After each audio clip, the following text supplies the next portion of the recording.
ಪ್ರಿಯ ವೀಕ್ಷಕರೇ ಹಾಗೂ ನನ್ನ ನೆಚ್ಚಿನ ಗ್ರಾಹಕರೇ, ನಿಮ್ಮೆಲ್ಲರಿಗೂ MSB ಸರ್ವಿಸ್ ವತಿಯಿಂದ ಪ್ರೀತಿಯ ನಮಸ್ಕಾರಗಳನ್ನ ತಿಳಿಸ್ತಾ, ರಾಮನಗರದಲ್ಲಿ ನಮ್ಮ ಗ್ರಾಮದ ಪಕ್ಕದಲ್ಲೇ, ನಮ್ಮ ಗ್ರಾಮ ಬಂದು ಎರೆಹಳ್ಳಿ ಅಂದ್ಬಿಟ್ಟು, ಎರೆಹಳ್ಳಿ ಪಕ್ಕದಲ್ಲೇ ಇರುವಂತ ನೆಳ್ಳೆಳ್ಳಿಗೆ ನಾನು ಇವತ್ತು ಬಂದಿದ್ದೀನಿ. ಸೊ ಇವ್ರು ಯಾರು ಅಲ್ಲ, ನಮ್ಮ ಸ್ನೇಹಿತರು ಗಿರೀಶ್ ಅಂದ್ಬಿಟ್ಟು. ಸೊ ಅವ್ರ ವಾಷಿಂಗ್ ಮಿಷಿನ್ ಏನ್ ಪ್ರಾಬ್ಲಮ್ ಆಯ್ತು ಅಂತ ಈ ವಿಡಿಯೋ ಮುಖಾಂತರ ತಿಳ್ಕೊಳ್ಳೋಣ. ಏನ್ ಸಮಸ್ಯೆ ಆಗಿದೆ ಅಂತ ಅವ್ರ ಹತ್ರನೇ ಕೇಳಿ ತಿಳ್ಕೊಂಡು ಅವ್ರ ಸಮಸ್ಯೆನ ಬಗೆಹರಿಸೋಣ ಈ ವಿಡಿಯೋ ಮುಖಾಂತರ.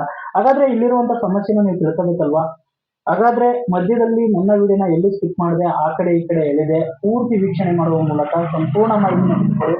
ಹಾಗಾದ್ರೆ ತಡ ಮಾಡೋದು ಬೇಡ, ಬನ್ನಿ ವಿಡಿಯೋ ಬಗ್ಗೆ ತಿಳ್ಕೊಳ್ಳೋಣ, ಏನ್ ಸಮಸ್ಯೆ ಆಗಿದೆ ತಿಳ್ಕೊಳ್ಳೋಣ. ಸೊ ಅದಕ್ಕಿಂತ ಮುಂಚೆ ನನ್ನದೊಂದು ಸಣ್ಣ ರಿಕ್ವೆಸ್ಟ್ ಏನಪ್ಪಾ ಅಂದ್ರೆ, ನಾನು ಕೊಡುವಂತ ಮಾಹಿತಿ ನಿಮ್ಗೆ ಇಷ್ಟ ಆದ್ರೆ ದಯವಿಟ್ಟು ನಿಮ್ಮ ಪ್ರೀತಿ ಪಾತ್ರರಿಗೆ, ಸಂಬಂಧಿಕರಿಗೆ, ಫ್ರೆಂಡ್ಸ್ಗೆ ಈ ವಿಡಿಯೋನ ಶೇರ್ ಮಾಡುವ ಮುಖಾಂತರ ಅವ್ರಿಗೂ ಕೂಡ ಹಂಚಿಕೊಡುವ ಮೂಲಕ ಅವ್ರಿಗೂ ತಿಳಿಸ್ಕೊಡಿ ಅಂತ ಹೇಳ್ತಾ, ಏನಾದ್ರೂ ನಿಮ್ಮ ಅನಿಸಿಕೆ ಅಭಿಪ್ರಾಯನ ತಿಳಿಸ್ಬೇಕು ಅಂದ್ರೆ ಕಾಮೆಂಟ್ ಬಾಕ್ಸ್ ನಲ್ಲಿ ತಿಳಿಸಿ ಅಂತ ಹೇಳ್ತಾ, ಸೊ ಇನ್ನು ಇದೇ ತರ ಹೆಚ್ಚಿನ ವಿಡಿಯೋಗಳಿಗಾಗಿ ನನ್ನ ಯೂಟ್ಯೂಬ್ ಚಾನಲ್ ನ ಸಬ್ಸ್ಕ್ರೈಬ್ ಮಾಡಿ ಅಂತ ಹೇಳ್ತಾ, ಬನ್ನಿ ತಡ ಮಾಡೋದು ಬಿಡ ವಿಡಿಯೋ ಬಗ್ಗೆ ತಿಳ್ಕೊಳ್ಳೋಣ. ಅವನ್ನ ಕೇಳೋಣ ಏನ್ ಸಮಸ್ಯೆ ಆಗಿದೆ ಅಂತ.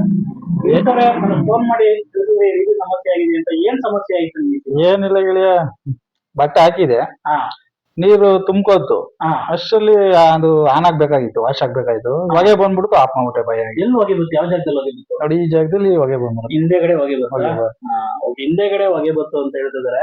ಸೊ ಆಕ್ಚುಲಿ ಬಂದು ಇದು ಒಂದು IFP top load machine, TLSGR 6.5 kg aqua ಅಂತ ಹೇಳ್ಬಿಟ್ಟು.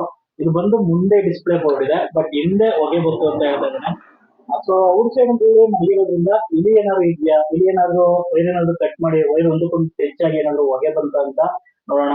ಸೊ ಏನ್ ಸಮಸ್ಯೆ ಆಗಿದೆ ಅಂತ ಖುದ್ದಾಗಿ ನಾನು ನಿಮ್ಗೆ ಈ ವಿಡಿಯೋ ಮುಖಾಂತರ ತಿಳಿಸ್ಕೊಡ್ತೀನಿ. ನಾನು ಆಗಲೇ ಹೇಳಿದಂತೆ ದಯವಿಟ್ಟು ಮಧ್ಯದಲ್ಲಿ ಏನು ಸ್ಕಿಪ್ ಮಾಡದೆ ಪೂರ್ತಿ ವಿಡಿಯೋ ವೀಕ್ಷಣೆ ಮಾಡುವ ಮೂಲಕ ದಯವಿಟ್ಟು ಸಂಪೂರ್ಣ ಮಾಹಿತಿನ ತಿಳ್ಕೊಳ್ಳಿ ಅಂತ ಹೇಳ್ತಾ ಇದೀನಿ. ಬನ್ನಿ ಹಾಗಾದ್ರೆ ಏನ್ ತೊಂದರೆ ಆಗಿದೆ ಅಂತ ನೋಡೋಣ.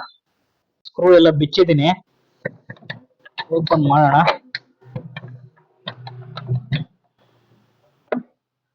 ಇಲ್ಲಿ ಏನಾದ್ರು ವೈರ್ ಏನಾದ್ರು ಕಚ್ಚಿದ್ಯಾ, ವೈರ್ ಏನಾದ್ರು ಡ್ಯಾಮೇಜ್ ಆಗಿದ್ಯಾ?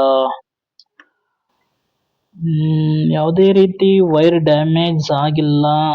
ಸೊ ನೀವು ನೋಡ್ತಾ ಇದ್ದೀರಾ, ಪ್ರಾಬ್ಲಮ್ ನೋಡಿ ಇಲ್ಲಿ ಇದೆ.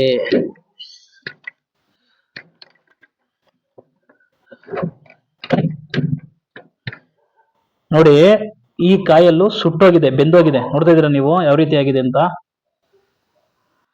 ಸೊ ಇದನ್ನ ನಾವು 3-ವೇ ಕಾಯಲ್ ಅಥವಾ ಇನ್ಲೆಟ್ ವಾಲ್ ಅಂತ ಕರಿತೀವಿ. ನೀರ್ ತೆಗೆದುಕೊಳ್ಳೋ ಕಾಯಲ್ ಇದೆ ಇಲ್ಲಿ ನೀವು ನೋಡಿರ್ತೀರಾ, ಹಿಂದೆಗಡೆ ಇದಕ್ಕೆ ಪೈಪ್ ಬಂದು ಇಲ್ಲಿ ಕನೆಕ್ಟ್ ಆಗಿರುತ್ತೆ. ಸೊ ನೀರ್ ತೆಗೆದುಕೊಳ್ಳುವ ಕಾಯಲ್ಲು ಕೆಲವೊಂದು ಫ್ರಂಟ್ ಲೋಡ್ ಮಿಷಿನ್ ಅಲ್ಲಿ 2-ವೇ ಇರುತ್ತೆ, 1, 2 2-ವೇ ಅಂತ ಕರಿತೀವಿ.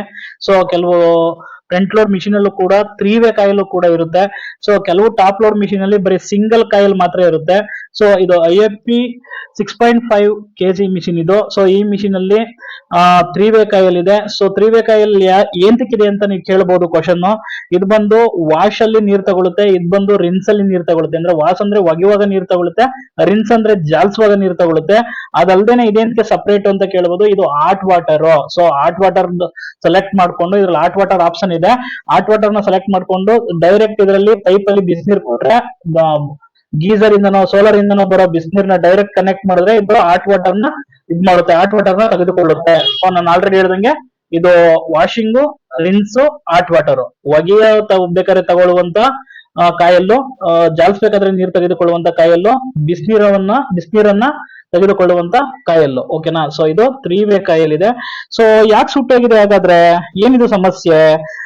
ಮೊದಲನೇ ಸಮಸ್ಯೆ ಬಂದು, ನಾನು ತುಂಬಾ ಜನ ಕೇಳ್ತಾ ಇರ್ತೀನಿ, ನೀವು ಬಟ್ಟೆ ಹಾಕೋದಕ್ಕಿಂತ ಮುಂಚೆ ನಿಮ್ಮ ಟ್ಯಾಂಕ್ ಅಲ್ಲಿ ನೀರ್ ಫುಲ್ ಆಗಿದ್ಯಾ ಅಂತ ನೋಡ್ಕೊಂಡು ಟ್ಯಾಂಕ್ ಫುಲ್ ಮಾಡಿ ಬಟ್ಟೆ ಹಾಕೋದು ಉತ್ತಮ.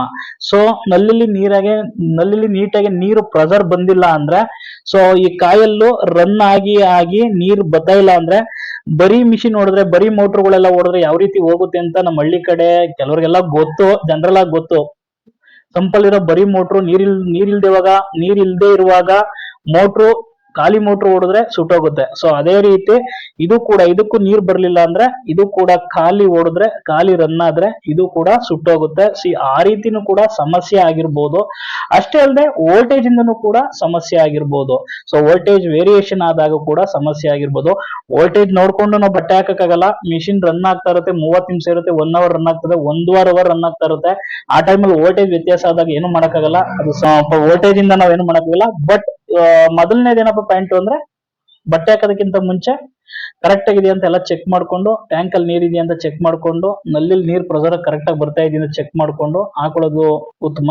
ಸೊ ಪೈಪ್ ನ ಕಳೆದಿ ನಲ್ಲಿ ನೀರೆಲ್ಲ ಕರೆಕ್ಟ್ ಆಗಿದೆಯಾ, ಪ್ರೆಸರ್ ಬರ್ತಾ ಇದೆ ಅಂತ ಹಾಕೊಳ್ಳೋದು ಉತ್ತಮ.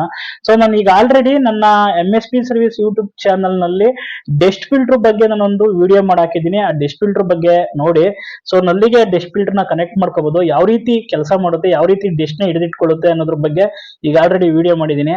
ಅದೊಂದು ಫಿಲ್ಟರ್ ಹಾಕೊಂಡ್ರೆ ಉತ್ತಮ ಅಂತ ಹೇಳ್ತೀನಿ. ಇಲ್ಲ ಅಂದ್ರೆ ಸೊ ಕೆಲವೊಂದ್ಸರಿ ಇದಕ್ಕೂ ಕೂಡ ಜಾಸ್ತಿ ಗಲೀಜ್ ಹೋಗುತ್ತೆ. ಗಲೀಜ್ ಹೋಗಿ ಒಳಗಡೆ ಎಲ್ಲ ಲಾಕ್ ಆಗೋ ಚಾನ್ಸಸ್ ಇರುತ್ತೆ. ಇಲ್ಲೊಂದ್ ಸಣ್ಣ ಜಾಡ್ರಿ ಕೊಟ್ಟಿದ್ದಾನೆ, ಆ ಜಾಡ್ರಿ ಎಲ್ಲ ಲಾಕ್ ಆಗುತ್ತೆ. ಸೊ ಹಂಗಾದ್ರೂ ಕೂಡ ನೀರು ಕರೆಕ್ಟ್ ಆಗಿ ಬಂದಿಲ್ಲ ಅಂದ್ರೂ ಕೂಡ, ರನ್ ಆಗ್ಬೇಕಾದ್ರೆ ನೀರು ಕರೆಕ್ಟ್ ಆಗಿ ಸರ್ಕ್ಯುಲೇಷನ್ ಆಗಿಲ್ಲ ಅಂದ್ರೂ ಕೂಡ ಈ ರೀತಿ ಸಮಸ್ಯೆ ಆಗ್ಬಹುದು. ಹಂಗಾಗಿ ಸೊ ನಿಮ್ಗೆ ಇಲ್ಲಿ ನಲ್ಲಿಗೆ ಒಂದು ಫಿಲ್ಟರ್ ನ ಡೆಸ್ಟ್ ಫಿಲ್ಟರ್ ನ ಕನೆಕ್ಟ್ ಮಾಡ್ಕೊಬಿಟ್ರೆ ಅದ್ರಲ್ಲಿ ಕಾಣುತ್ತೆ, ಡೆಸ್ಟ್ ಬಂದಿರೋದೆಲ್ಲ ನೀಟಾಗಿ ಕಾಣುತ್ತೆ. ಅದ್ರ ಬಗ್ಗೆ ವಿಡಿಯೋ ಇದೆ, ಬೇಕಾದ್ರೆ ನೋಡ್ಬಿಟ್ಟೆ ಬೇಕಾದ್ರೆ ಡೆಸ್ಟ್ ಫಿಲ್ಟರ್ ನ ಆಡ್ ಮಾಡಿಸ್ಕೊಳ್ಳಿ ನಿಮ್ ನಲ್ಲಿಗೆ. ಆ ವಾಷಿಂಗ್ ಮಿಷಿನ್ ಕೂಡ ಚೆನ್ನಾಗಿರುತ್ತೆ, ವಾಷಿಂಗ್ ಕ್ವಾಲಿಟಿ ಚೆನ್ನಾಗಿ ಬರುತ್ತೆ. ಅದ್ರ ಬಗ್ಗೆ ಡೆಸ್ಟ್ ಫಿಲ್ಟರ್ ಬಗ್ಗೆ ಈಗ ಆಲ್ರೆಡಿ ನಾನು MSP ಸರ್ವಿಸ್ ವಿಡಿಯೋದಲ್ಲಿ ಅಪ್ಲೋಡ್ ಮಾಡಿದ್ದೀನಿ. ಅದ್ರ ಬಗ್ಗೆ ಮಾಹಿತಿನೆಲ್ಲ ಕೊಟ್ಟಿದ್ದೀನಿ, ಸಂಪೂರ್ಣ ಮಾಹಿತಿನ. ಸೊ ಇನ್ನೂ ಹೆಚ್ಚಿನ ಮಾಹಿತಿಗಾಗಿ ದಯವಿಟ್ಟು ನನ್ನ ಯೂಟ್ಯೂಬ್ ಚಾನಲ್ ನ ಸಬ್ಸ್ಕ್ರೈಬ್ ಮಾಡಿ. ನಿಮ್ಮ ಪ್ರೋತ್ಸಾಹ ಆಶೀರ್ವಾದ ನನ್ನ ಮೇಲೆ ಇರಲಿ ಅಂತ ಹೇಳ್ತಾ, ಇನ್ನು ಹೆಚ್ಚಿನ ಮಾಹಿತಿಗೆ ನಿಮಗೆ ಬೇಕು ಅಂದ್ರೆ ನನ್ನ ವಿಡಿಯೋದಲ್ಲಿ ಮೊಬೈಲ್ ನಂಬರ್ ಬರ್ತಾ ಇದೆ, ಕರೆ ಮಾಡುವ ಮುಖಾಂತರ ಹೆಚ್ಚಿನ ಮಾಹಿತಿ ಕೂಡ ತಿಳ್ಕೋಬಹುದು. ನಾನು ಕೊಡುವಂತ ಮಾಹಿತಿ ನಿಮ್ಗೆ ಇಷ್ಟ ಆದ್ರೆ ದಯವಿಟ್ಟು ನಿಮ್ಮ ಅನಿಸಿಕೆ ಅಭಿಪ್ರಾಯನ ಕಾಮೆಂಟ್ ಮುಖಾಂತರ ತಿಳಿಸಬಹುದು. ನಾನು ಆಲ್ರೆಡಿ ಹೇಳ್ದಂಗೆ ದಯವಿಟ್ಟು ನಿಮ್ಮ ಪ್ರೀತಿ ಪಾತ್ರರಿಗೆ, ಸ್ನೇಹಿತರಿಗೆ, ಸಂಬಂಧಿಕರಿಗೆ ಈ ವಿಡಿಯೋನ ಹಂಚುವ ಮೂಲಕ ಅವ್ರಿಗೂ ಕೂಡ ತಿಳಿಸ್ಕೊಡ್ಬೋದು ಅಂತ ಹೇಳ್ತಾ ಧನ್ಯವಾದಗಳೊಂದಿಗೆ ಈ ವಿಡಿಯೋನ ಮುಗಿಸ್ತಾ ಇದೀನಿ. ಧನ್ಯವಾದಗಳು.